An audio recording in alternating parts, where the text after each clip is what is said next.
ஜூலை 7 திங்கக்கிழமை தான் வந்து ஃபஸ்ட் டே காலேஜில் ஜாயின் பண்ணணும். அதுக்கு சண்டேவே வந்து பார்த்திங்கன்னா அயர்ன் பண்ண ஸ்டார்ட் பண்ணிவிட்டேன். ஹஸ்பண்ட் கூட ஷர்ட் அயர்ன் பண்ணி கொடுத்தது இல்லைங்க. மேரேஜ் ஆன இந்த 10 இயர்ஸில் எனக்கு உட்காந்து அயர்ன் பண்ணவே முடியலை, ரொம்ப கஷ்டமாக இருந்துச்சு.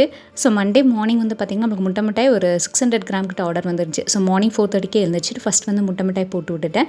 நம்ம வந்து முட்டை மிட்டாயில் ஹோம்மேட் கோவா மட்டும் இல்லாமல் ஹோம்மேட் கீ யூஸ் பண்ணி செய்கிறதுனால டேஸ்ட் ரொம்ப டெக்ஸ்சர் எல்லாமே சூப்பராக இருக்கும்.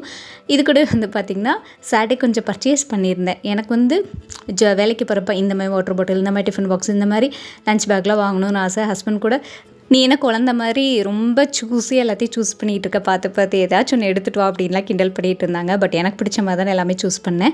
ஃபஸ்ட்டே கட்டிட்டு போகிற சாரீ வந்து பார்த்திங்கன்னா 10 இயர்ஸ் பிஃபோர் நான் ஸ்கூலில் மேரேஜுக்கு முன்னாடி ஒர்க் பண்ணப்போ எனக்கு ரொம்ப ரொம்ப ரொம்ப பிடிச்ச ஃபேவரேட்டான சாரீ. அதே எனக்கு ஒரு லக்கி சாமாக இருக்குன்ட்டு அதவே கட்டிட்டு போயிட்டேன்.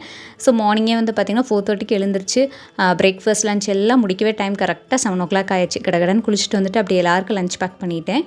ஸோ வீட்டில் வந்து பார்த்திங்கன்னா வேலைக்கு போகிறப்ப ஹஸ்பண்ட்லேருந்து குட்டி பையன்லேருந்து பெரிய பையன் எல்லாருமே ஹெல்ப் பண்ணாங்க. எனக்கு ரொம்பவே ஹாப்பியாக இருக்குது. ஸோ 4 பேருக்குமே லஞ்ச் பேக் பண்ணி வைக்கிறது பார்க்கவே ரொம்ப ஒரு சாட்டிஸ்ஃபைங்காக இருந்துச்சு. என்னன்னே தெரில. ஸோ ஹஸ்பண்ட், குட்டி பையன், பெரிய பையன்லாம் கிளம்பிட்டாங்க. நான் வந்து ஒரு 8:40 கிட்ட வீட்டிலேருந்து கிளம்புனேன். ஸோ காலேஜில் நிறைய ஃபார்மாலிட்டி செஞ்சு எல்லாமே முடிச்சுட்டு டிபார்ட்மெண்ட்டுக்கு வரவே டைம் ஒரு 12 o'clock ஆயிடுச்சு.